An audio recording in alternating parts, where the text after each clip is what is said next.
Good morning बच्चों, कैसे हो आप सभी। सबसे पहले तो मैं आपसे कहना चाहूँगा कि वीडियो जो है वो लेट आ रही है। वो इसलिए आ रही है, मैं थोड़ा काम में बिज़ी था, काम थोड़ा ज़्यादा था, इसलिए थोड़ा बिज़ी था और कुछ सेशन भी है ट्यूशन्स पे, उसकी वजह से भी मैं वीडियो प्रॉपर बना नहीं पाया। अभी भी एक बच्चे का कमेंट्स और बार बार बच्चे की रिक्वेस्ट आ रही थी, सर 7.2 का समझा दो। बच्चों को रहता है 7.2 में कंसेप्ट क्लियर नहीं हो पाते। मैं आज आपको 7.2 करवाऊँगा और मुझे अ, आशा है कि आप 7.2 मेरे करवाए हुए उससे मेथड से समझ पाओगे और मैं 7.2 की वीडियो डालता रहूँगा आपके लिए और आगे 8 चैप्टर, ये चैप्टर मेन आपको करवा दूँगा। तो अब ध्यान दे देखना।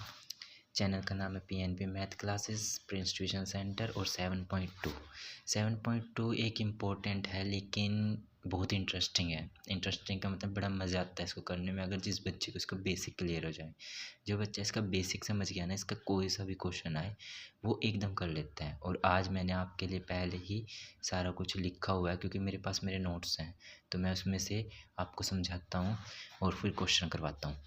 इंट्रोडक्शन एंड फार्मूला 7.2 कर रहे हैं हम। सबसे पहले आएगा आपका सेक्शन फार्मूला, जिसको हिंदी में बोला जाता है विभाजन सूत्र। विभाजन सूत्र क्या होता है? x m1 x2 plus m2 x1 upon m1 plus m2 comma y m1 y2 plus m2 y1 m1 plus m2। ठीक है जी। अब आप ये देखो, ये आपके पास सेक्शन फॉर्मूला आता है जिसको विभाजन सूत्र कहा जाता है। विभाजन सूत्र का मतलब ये है कि कोई भी लाइन को विभाजित किया गया है, जिसको तोड़ा गया है अलग अलग, जिसके बराबर हिस्से ना आए हो। ठीक है जी। अभी हम आगे पढ़ेंगे। देखो, इसमें जो m1 m2 है, इंग्लिश मीडियम वालों के लिए उसको बोला जाता है रेशो और हिंदी वालों को बोला जाता है अनुपात। x1 x2 y1 y2 coordinates of any line, किसी भी लाइन के कोऑर्डिनेट्स हैं, निर्देशांक हैं। अब सेक्शन फार्मूला यूज़ कहाँ होता है? बच्चों को यही नहीं पता लगता कि सेक्शन फार्मूला यूज़ कहाँ करना है, मिड पॉइंट कहाँ यूज़ करना है और डिस्टेंस कहाँ यूज़ करना है। 7.1 और 7.2 में वो डिफरेंस ही नहीं जान पाते कि हो क्या रहा है। तो 7.1 और 2 में डिफरेंस यही है कि सेक्शन फार्मूला यूज़ कैसे करना है। जब भी आपके पास लिखा आ जाए कि आप निर्देशांक ज्ञात कीजिए, कोऑर्डिनेट्स ज्ञात कीजिए, क्या फाइंड द कोऑर्डिनेट्स, या जहाँ पे लिखा जाए रेशो निकाल ले। ठीक है जी। तो समझ लेना आप 7.2 में ही हो, आपको सेक्शन या मिड पॉइंट में से ही कुछ करना है। ठीक है। तो अब देखो आप how to use section formula, विभाजन सूत्र कब और कैसे प्रयोग किया जाता है, बहुत इंपॉर्टेंट है, ध्यान से देखना।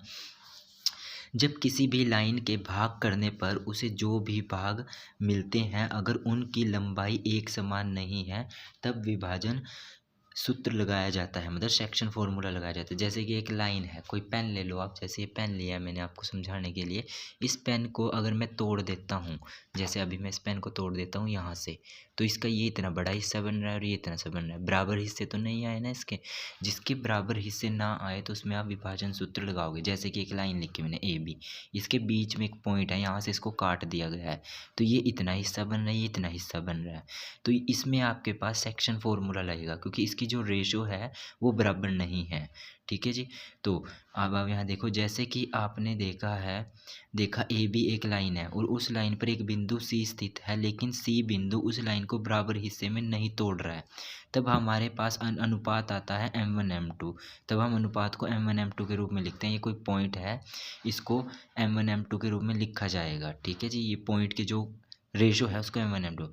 अब किसी भी लाइन के हम हिस्से करते हैं तो इससे हमारे पास अनुपात प्राप्त होता है। उदाहरण के रूप में एक लाइन के 3 हिस्से करे गए, ए से बी एक लाइन है, एक 3 हिस्से करने के लिए मुझे कितने कट लगाने पड़ेंगे? 1 2। कितने कट लगाने पड़ेंगे? 1 2। तो इस लाइन के 3 हिस्से हो चुके हैं, 1 2 3, 1 2 3। अब देखो, एक हिस्सा ये है, एक ये है, एक ये है। उसके बाद आपको जो बताया गया है, उसके बाद है जी आपके पास,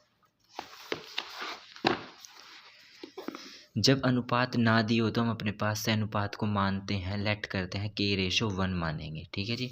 जैसे कि हमने 3 हिस्से करे तो हमारे पास 3 भाग मिल गए हैं उस लाइन के पीछे। हमारे पास कितने भाग मिल गए थे? उसके 3 भाग। तो हमारे पास 3 भाग मिल जाते हैं और लाइन के अगर सी बिंदु निकालना है तो अनुपात क्या रहेगा, 1:2 होगा। अगर डी निकालना है तो अनुपात का रेशो क्या रहेगा, 2 कैसे, जैसे सी निकालना है तो सी आप देखो सी यहाँ पे है, कहाँ पे है, सी यहाँ पे है और डी ये था मेरे पास। अब मुझे सी निकालना है, ध्यान से समझना। सी निकालने के लिए मेरे पास कितने पार्ट्स थे इसके, 1 2 3। सी निकालने तो रेशो कैसे बनेगी, 1 यहाँ बच रहा है और 2 यहाँ पे बच रहे हैं, तो रेशो क्या होगी, सी की 1:2। अगर मुझे डी निकालना है तो डी की रेशो रहेगी 2 इधर बच रहे हैं और 1 इधर, तो जो रेशो लिखी जाएगी वो लिखी जाएगी इसकी 2:1 अगर डी की है। अगर सी की है तो सी की लिखी जाएगी 1:2। कैसे, सी के एक पार्ट यहाँ बच रहा है सी के पास और 2 इधर, डी में 1 इधर बच रहा है और 2 इधर, ये होता है हमारे पास रेशो अनुपात। तो नोट, जब अनुपात सी का अनुपात क्या रहेगा, 1:2, जिसे M1 M2 की फॉर्म में लिखा जाएगा। लाइन जो थी आपके पास वो थी जब अनुपात M1 M2 दोनों एक जैसे ना हो, मतलब कहने का मतलब ये है जब M1 और M2 एक जैसे ना हो ना तो विभाजन सूत्र ही लगेगा आपके पास, सेक्शन फॉर्मूला। अब मान के चलो 2:3 है तो इसमें आप सेक्शन फॉर्मूला ही लगाओगे, ठीक है जी। तो मिड पॉइंट फार्मूला कहाँ लगता है, मिड पॉइंट फार्मूला देख लो क्या होता है, capital X x1 + x2/2 y1 + y2/2। मध्य बिंदु, मिड पॉइंट फार्मूला का तब प्रयोग किया जाता है जब कोई भी बिंदु किसी भी लाइन को बराबर काटता है। एक पेन है बिल्कुल बीच में, इसके बिल्कुल बीच में मैंने कट मार दिया यहाँ से, तो ये बराबर हिस्सा है और ये बराबर हिस्सा है, तो यहाँ जो ये पॉइंट है, ये जो पॉइंट आ रहा है इसका, ये पॉइंट मध्य बिंदु है, मिड पॉइंट फार्मूला है ये, ठीक है जी। तो ए और बी के बीच में कौन सा पॉइंट आया, सी। अभी मैंने पेन के थ्रू आपको बताया था ये कौन सा पॉइंट है इसका, सी। जैसे कि आप देख सकते हैं कि सी बिंदु लाइन के बीच में स्थित है और लाइन के 2 बराबर भाग करता है, 1 2, ठीक है जी। तो नोट, मध्य बिंदु में अनुपात की जरूरत नहीं होती कोई भी बिंदु निकालने के लिए, कोई भी बिंदु आपको निकालना तो अनुपात की जरूरत नहीं पड़ेगी। देखो इसमें कोई M1 M2 का यूज़ नहीं हो रहा, बस डायरेक्ट फॉर्मूला लगाया और कर लिया, ठीक है जी। जैसे कि आप फर्स्ट क्वेश्चन है आपके पास ये है, एक लाइन है, आपको एक पॉइंट निकालना है जो उसको 2:3 पे काट रहा है, ठीक है जी, 2:3 पे काट रहा है। देखो इस क्वेश्चन को करने से पहले मैं आपको इसका भी इंट्रोडक्शन बता देता हूँ। जैसे कि ये क्वेश्चन है, यही है ना ये क्वेश्चन, इस क्वेश्चन में मैंने हिंट दिया है, ये लिखा है और मैं अभी ये करवाऊंगा क्वेश्चन। इस क्वेश्चन को अगर आप ध्यान से समझो तो देखने से पता चल रहा है कि लाइन ए बी को 5 बराबर भाग में काटा गया है। कैसे, जैसे ये जो इसका रेशो दे रखा है 2:3, तो इस लाइन के कितने हिस्से करे गए हैं जी, आपके पास 5 हिस्से करे गए हैं।